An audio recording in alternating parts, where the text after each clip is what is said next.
Texas wide receiver Xavier Worthy set the combine record with a 4.21 40-yard dash. He is officially the fastest player to ever run at the combine, and that speed shows up on tape, but he's not just a one-route deep threat. There's a lot more nuance and versatility to his game. I have him as my 46th ranked player and 9th ranked receiver. No change from after the combine. I wasn't quite expecting him to run a 4.21, but definitely in the 4.2s based on what he showed on tape. And I think in the right offense with the right quarterback, Xavier Worthy could be a big play machine. As someone with limited cooking skills, I've always struggled to find healthy meals that taste good and don't take a long time to prepare, but Factor helps me avoid takeout and ordering in with delicious and nutritious, no-nonsense food that's ready quickly. Their meals come pre-prepared, ready to eat in 2 minutes, which is perfect for busy lifestyles. And if you want to try this out, head to factor75.com or click the link below and use code ATOZFilm50 and get 50% off your first Factor box and free wellness shots for life. 2 free wellness shots from 3 available flavors for every order while you're an active subscriber.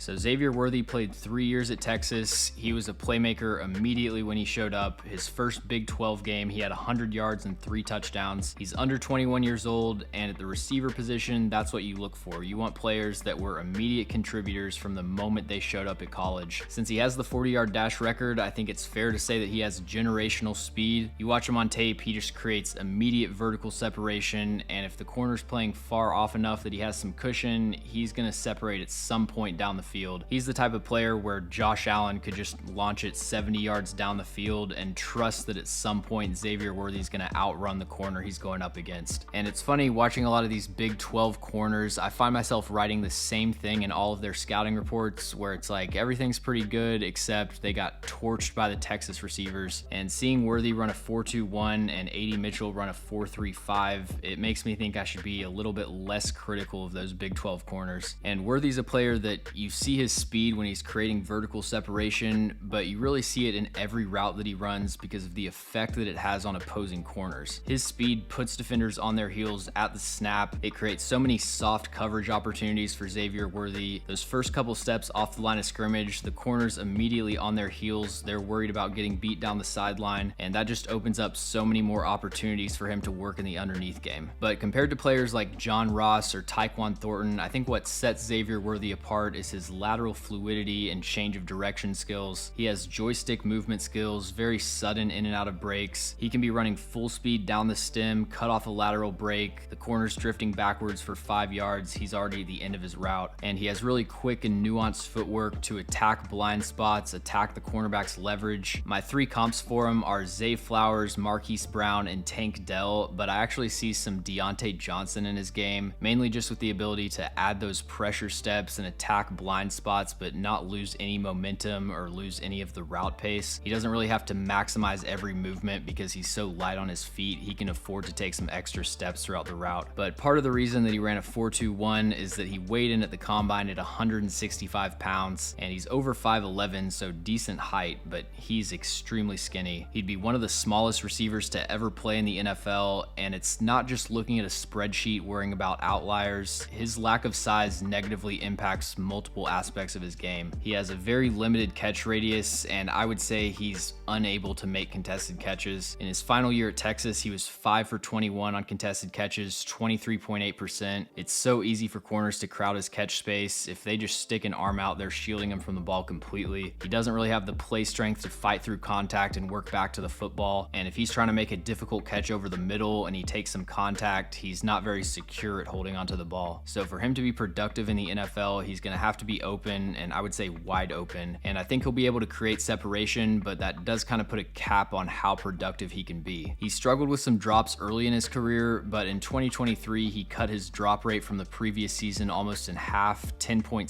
to 6.3%. And I even think his drop issues have been kind of overblown. He had 3 drops in the bowl game against Washington in 2022, but he was playing with a broken hand, so that's completely understandable. There are times he'll have drops like every other receiver, but I think over overall the ball skills were very impressive. He can track the ball deep down the field, run underneath a deep post. Against press coverage, he's so twitchy and explosive off the line of scrimmage. He can create that lateral separation and avoid press, but to beat press, he has to avoid it. If a cornerback gets his hands on him at the line of scrimmage, it's pretty much over, especially in the NFL. There are some examples on his college tape of him just torching press coverage, but there's also a handful of times where he just got flattened at the line of scrimmage. I describe him as slippery after the catch. He has really good anticipation of the first tackler, and he's shifty in open space, so he can make that first guy miss pretty consistently. But for a player of his size, I was actually pleasantly surprised by his contact balance and his ability to maneuver through traffic. And then I would say he's unlikely to be a functional run blocker in the NFL. He just doesn't really have the size to hold up in that phase. There are some pretty rough examples on tape of him trying to wall off a corner or dig out a safety. I think he's going to be a player you either run away from, send him in motion, or give him the ball on a jet sweep. And then final thing to note with Xavier Worthy is that he's had a fumble in every season of his career. Not a terrible fumbling issue, but again, small player, small hands. It's something that happened every year, definitely worth noting. Thanks for watching. If you enjoy the video, make sure to like and subscribe. Also, let me know in the comments any NFL draft prospects that you'd like me to cover. And if you want to see my full draft board as an interactive filterable table, I've got that up at A to Z sports.com. The link to that is in the description.